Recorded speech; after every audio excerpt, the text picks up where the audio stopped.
Buku Bahasa Indonesia Tingkat Sekolah Menengah Pertama Kelas 8 Tahun 2021 Bab 4 Mengulas karya fiksi Subbab A Mengenal karya fiksi Bagian 1.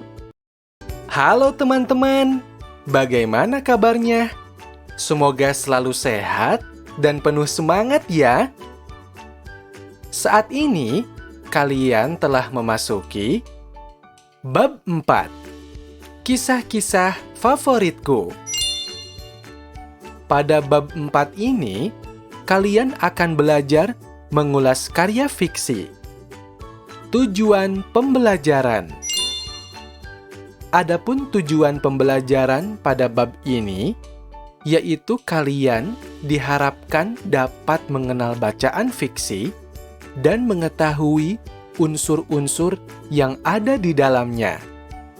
Lalu, selain itu, kalian akan belajar membuat penilaian terhadap karya fiksi dan menyusun argumentasi untuk mendukung penilaian.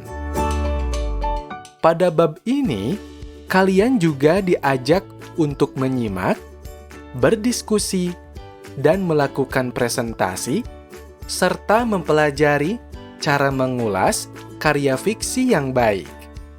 Maka dari itu, yuk, mari kita simak penjelasan berikut.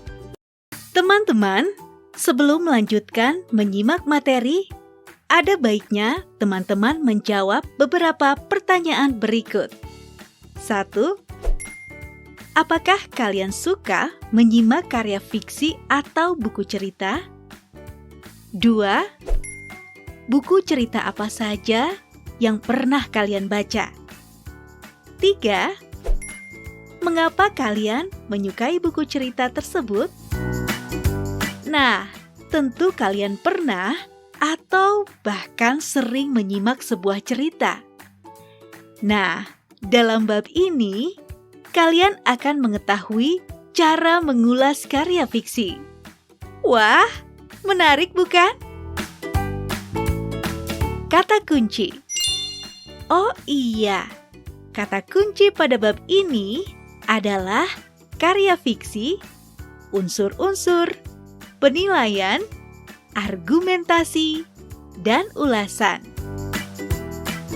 Baiklah, mari siap-siap belajar dan simaklah penjelasan materi pada sub A, yaitu mengenal karya fiksi. Selamat mendengarkan!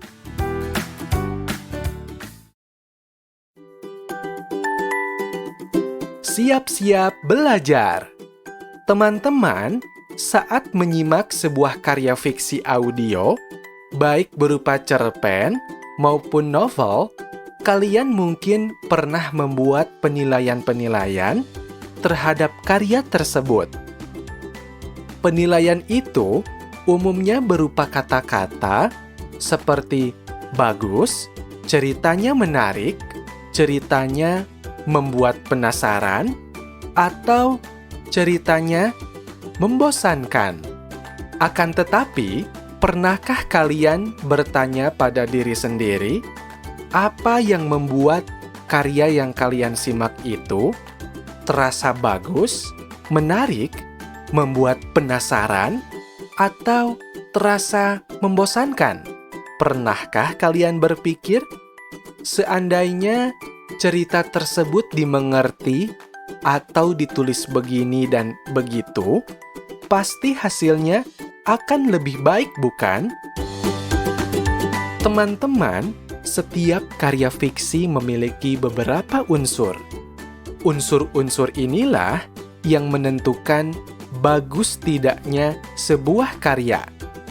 Kalian dapat menemukan alasan sebuah karya fiksi dianggap bagus dengan mencermati unsur-unsurnya. Baiklah teman-teman, simaklah penjelasan berikut agar teman-teman semakin paham akan karya fiksi ini.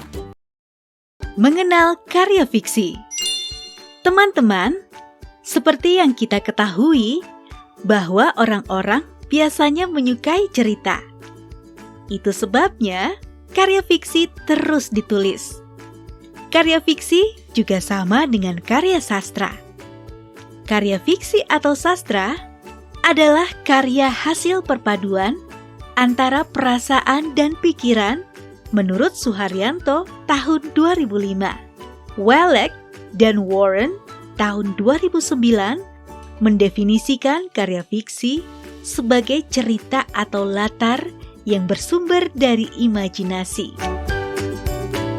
Meskipun karya fiksi adalah cerita rekaan yang bersumber dari imajinasi penulis, ada pelajaran penting di dalamnya tentang cara menghadapi masalah dalam kehidupan nyata. Sebagai contoh, kalian dapat menyimak dalam cerita pendek pada rekaman selanjutnya. Halo teman-teman, masih semangat kan menyimak buku audio ini? Teman-teman, berikutnya cermatilah pelajaran atau pesan yang dapat diambil dari kisah dalam cerita pendek ini. Selamat menyimak! Kotak Sulap Paman Tom, karya Maya Lestari GF. Randu suka sekali menonton pertunjukan sulap Paman Tom. Menurutnya, sulap Paman Tom sangat ajaib. Paman Tom bisa mengeluarkan kelinci, pistol-pistolan, sepatu baru, dan buku-buku dari kotak sulapnya. Ketika bermain sulap, Paman Tom sering menyuruh seorang anak naik ke panggung. Anak itu dimintanya memasukkan tangan ke dalam kotak sulap. "Kosong!" Begitu selalu teriak anak-anak yang ikut bermain sulap. "Kosong lagi!" teriak mereka berulang. Paman Tom tersenyum, lalu ia akan menutup kotak tersebut. Beberapa detik kemudian, ia akan membukanya kembali dan penonton akan berteriak, "Ada kelincinya!" Randu dahulu pernah pula naik ke panggung. Kata Paman Tom, ia butuh anak laki-laki yang bisa membantunya. Randu langsung tunjuk tangan. Ia disuruh menarik sapu tangan yang menutupi kotak itu. Begitu kotak terlihat, seekor burung akan keluar. Dan hup! Burung itu terbang mengitari panggung. Saat itu, penonton sangat heboh. Semua orang bertepuk tangan sampai lama sekali. Tidak cukup sampai di situ. Keesokan harinya, semua anak di sekolah menceritakan kejadian itu berulang-ulang. Guru kelas Randu bahkan ikut memuji pertunjukan itu di depan kelas. Saat itu, Randu masih kelas 1 SD. Sekarang, Randu sudah kelas 3 SD. Ia bersama teman-temannya masih tetap suka menonton pertunjukan sulap Paman Tom yang diadakan setiap bulan di perpustakaan daerah. Namun, kini ada sesuatu di hati Randu. Rasa kagum terhadap sulap Paman Tom berganti menjadi penasaran. Mengapa Paman Tom begitu hebat? Dari mana Paman Tom mendapatkan kotak ajaibnya yang terkenal itu? Randu ingin tahu jawabannya. Pada suatu hari Minggu, 2 jam menjelang pertunjukan sulap Paman Tom, Randu diam-diam masuk ke ruang pegawai.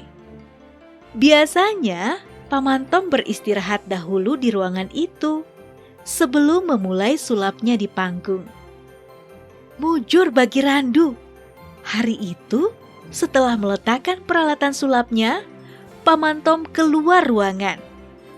Mendapat kesempatan itu, Randu segera menuju ke tas besar Paman Tom yang terbuat dari anyaman pandan. Dibukanya tas itu dengan berdebar. Kotak sulap itu ada di dalamnya. Dengan gemetar, Ia mengangkat kotak itu, lalu mengintip isinya. Kosong. Dirabanya sisi-sisi dalam kotak. Alangkah kagetnya ia ketika menemukan 4 buah laci kecil. Di dalam 4 laci itu, ia menemukan seekor kelinci kecil, seekor burung merpati, sekuntum bunga, dan sebuah terompet. Randu terkejut dan kecewa. Kotak itu tak seperti harapannya. Kotak itu tidak ajaib sama sekali. Dalam pikirannya, Paman Tom adalah seorang pembohong. Paman Tom penipu. Ia sama sekali tidak hebat. Randu kecewa karena merasa tertipu. Dengan lunglai, Randu kembali ke ruang pertunjukan. Tak lama kemudian, Paman Tom datang dengan kotaknya yang ternyata tidak ajaib. Randu mendadak merasa benci. Ia tidak suka dengan sulap Paman Tom. Paman Tom tidak pandai melakukan yang ajaib. Paman Tom hanya penipu. Anak-anak, mari kita lihat ada keajaiban apa di kotak sulap Paman Tom. Seru Paman Tom gembira. Anak-anak bertepuk tangan. Apakah ada yang suka trompet? Tanya Paman Tom. Semua anak tunjuk tangan sambil berteriak. Saya! Saya! Nah, apakah kotak ajaib Paman Tom bisa mengeluarkan trompet? Mari kita lihat. Anak-anak bersorak gembira. Tiba-tiba Randu berdiri. Tidak benar, teriaknya benci. Paman Tom bohong. Ia segera berlari ke panggung, merampas kotak sulap itu, lalu menunjukkan laci-laci rahasia pada semua orang. Lihat kan? Kata Randu sambil menarik seekor kelinci. Paman Tom menipu kita. Tidak ada kotak ajaib. Ia menyembunyikan semua itu dalam laci rahasia. Semua orang terkejut. Paman Tom lebih terkejut. Wajahnya tampak memerah pertanda marah. Randu melemparkan kotak itu ke lantai. Aku tak percaya lagi padanya. Paman Tom pembohong. Randu lalu lari keluar, pulang. Apa yang terjadi di hari Minggu pagi itu menjadi pembicaraan di mana-mana, termasuk di sekolah Randu. Teman-teman Randu umumnya kesal karena merasa tertipu. Selama ini mereka menyangka Paman Tom punya kekuatan super. Kotak sulapnya mereka anggap kotak keramat. Kini, begitu tahu yang sebenarnya, mereka merasa marah. Bisa ditebak, tak ada lagi anak yang mau datang ke pertunjukan Paman Tom. Ruang sulap itu jadi sepi. Akhirnya, setelah 3 bulan, pihak perpustakaan daerah menghentikan acara sulap karena tak ada penonton. Saat itu, entah kenapa, Randu merasa sedikit kehilangan. Suatu hari, saat pergi berjalan-jalan dengan para sepupunya, tiba-tiba dari jendela mobil, Randu melihat kerumunan anak-anak di pinggir jalan. Anak-anak itu tampak gembira dan bertepuk tangan. Ia melongok karena penasaran. Apakah gerangan yang membuat anak-anak itu senang? Lihat, Paman Tom! Teriak salah seorang sepupunya. Randu terkejut ketika ia memperhatikan lebih jelas dari celah kerumunan. Ia melihat Paman Tom duduk di sebuah bangku dengan kotak sulapnya. Ih, kok dia jadi kumal ya? Seru sepupunya lagi. Iya, semenjak pekerjaannya dihentikan pihak perpustakaan daerah, Paman Tom jadi tidak punya pekerjaan, kata sepupunya yang lain. Akhirnya, untuk mencari uang, terpaksa ia main sulap di jalanan. Sayangnya, anak-anak itu tidak tahu kalau mereka kena tipu, kata sepupunya yang lain. Aku sudah bosan dibohongi Paman Tom. Randu terdiam. Diperhatikannya terus Paman Tom hingga celah kerumunan itu menutup. Hatinya terasa tidak nyaman. Terbayang lagi peristiwa ketika ia membongkar semua rahasia sulap Paman Tom di depan para penonton. Terkenang lagi hari ketika ia mencampakkan kotak sulap itu ke lantai. Mendadak, ia merasa sangat bersalah.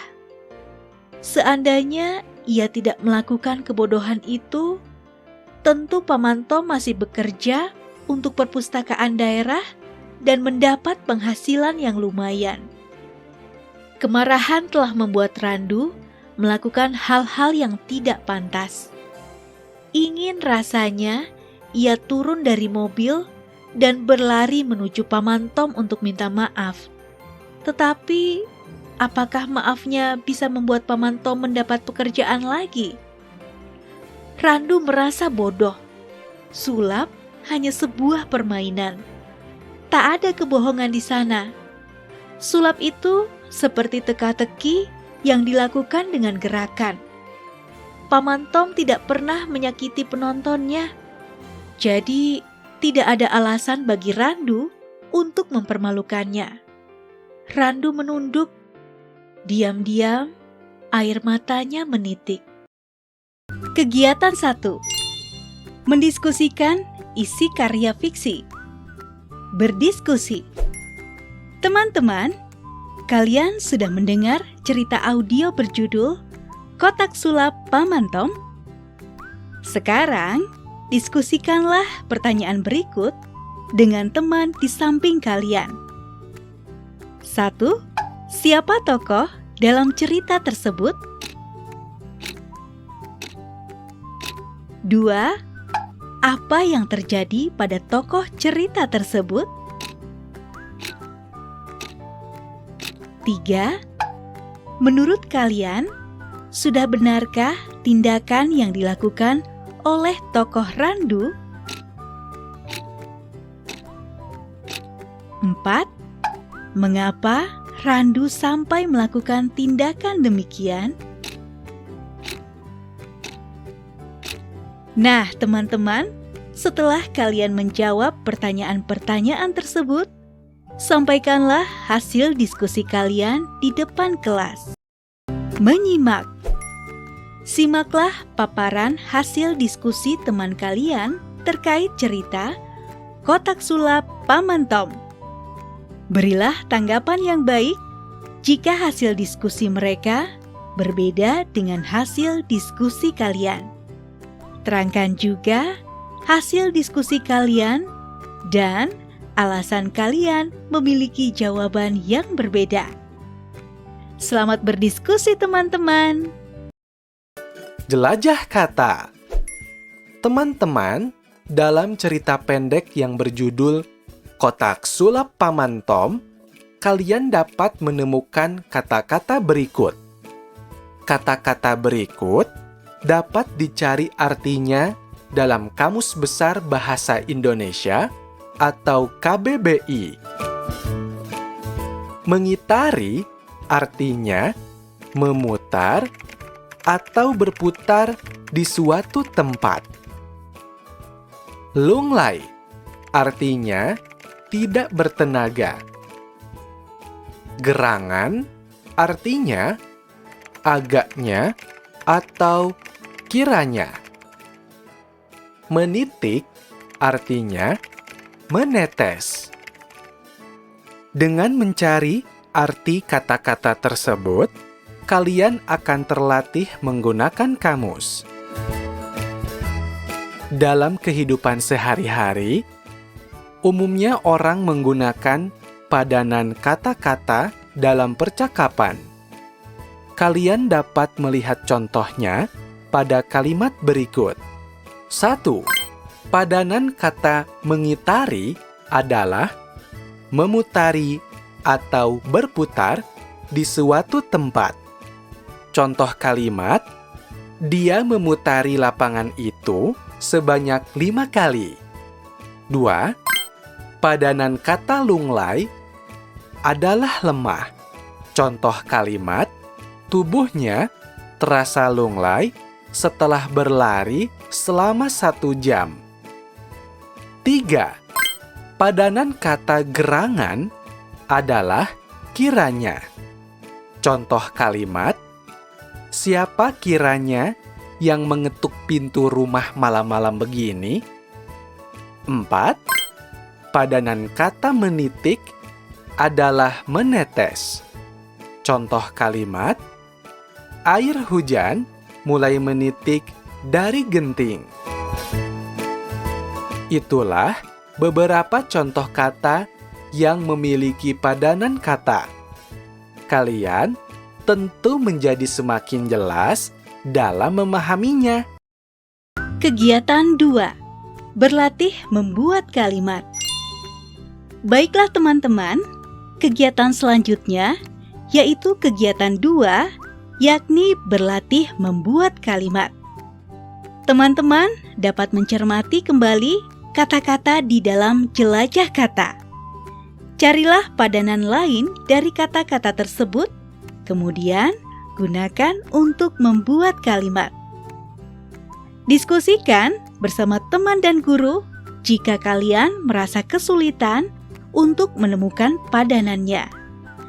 Kalian juga dapat menggunakan Kamus Besar Bahasa Indonesia dan Thesaurus Bahasa Indonesia untuk menemukan padanan kata. Kalian dapat menyimak contoh kalimatnya sebagai berikut. Kata mengitari. Padanan memutari. Kalimat dia mengitari lapangan itu 3 kali. Dia memutari lapangan itu 3 kali. Dengan menemukan padanan kata, kalian berlatih menyampaikan dalam bentuk kalimat. Selamat mengerjakan dan tetap semangat. Kegiatan 3. Berlatih menyusun pertanyaan. Bertanya. Teman-teman semua, selanjutnya kalian akan masuk pada kegiatan 3, yakni berlatih menyusun pertanyaan. Dalam kegiatan 3 ini, kalian akan bekerja secara berpasangan. Susunlah 3 pertanyaan berdasarkan cerita yang berjudul Kotak Sulap Paman Tom. Berikan pertanyaan tersebut ke teman yang duduk di samping kalian. Mintalah ia menjawab pertanyaan tersebut. Jika sudah selesai, periksalah jawabannya. Apakah sudah benar atau belum? Kemudian, berilah penilaian.